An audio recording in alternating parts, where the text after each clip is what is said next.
evening, I'm Daisy Richards and welcome to Wednesday's edition of the Regional News. We begin with news from Antigua and Barbuda. A member of Antigua and Barbuda's parliament was found dead at his home early on Tuesday, and police in the Caribbean island nation are investigating the case as a possible murder, according to local media outlet Times Caribbean Online. Citing police sources, it reported that Asot Michael's body was found in a pool of blood at his home in the town of St. Peter, Antigua. Other outlets were carrying similar reports. Michael previously served as Tourism, Economic Development and Energy Minister under Prime Minister Gaston Brown. While in the Bahamas, authorities are investigating two separate violent incidents that occurred in the Bahamas on November 4.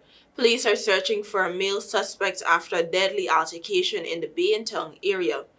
According to preliminary reports, a social gathering was taking place on Augusta Street around 10 p.m. when an argument broke out between two men in the backyard. The dispute escalated and one of the men struck the other with an unspecified object. The victim suffered fatal head injuries and collapsed at the scene. Emergency responders pronounced the man dead upon arrival. In a separate event on the same day, a 19-year-old man was seriously injured in a shooting in the Mason Addition neighborhood. Around 7:20 p.m., the spot shotter system detected gunfire in the area of Hercules Street and Mason Way. Initial reports indicate the victim was riding a bicycle eastbound on Hercules Street when two unknown male assailants approached him. One of the suspects pulled a firearm and opened fire on the cyclist before both suspects fled the scene.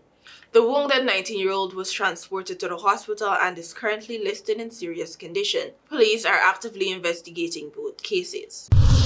Now internationally.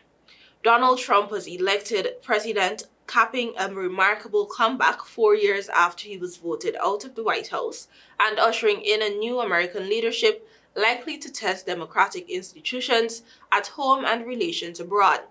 Trump 78 recaptured the White House on Wednesday by securing more than 270 electoral college votes needed to win the presidency. Edison Research projected following a campaign of dark rhetoric that deepened the polarization in the country.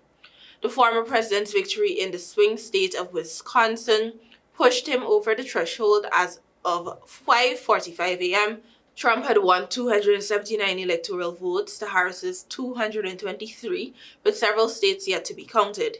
He also led Harris by about 5 million votes in the popular count. Trump's political career had appeared to be over after his false claims of election fraud led a mob of supporters to storm the U.S. Capitol on January 6, 2021, in a failed bid to overturn his 2020 defeat. But he swept away challengers inside his Republican Party and then beat Democratic candidate Kamala Harris by capitalizing on voter concerns about high prices and what Trump claimed, without evidence, was a rising crime due to illegal immigration. Republicans won a U.S. Senate majority, but neither party appeared to have an edge in the fight for control of the House of Representatives, where Republicans currently hold a narrow majority.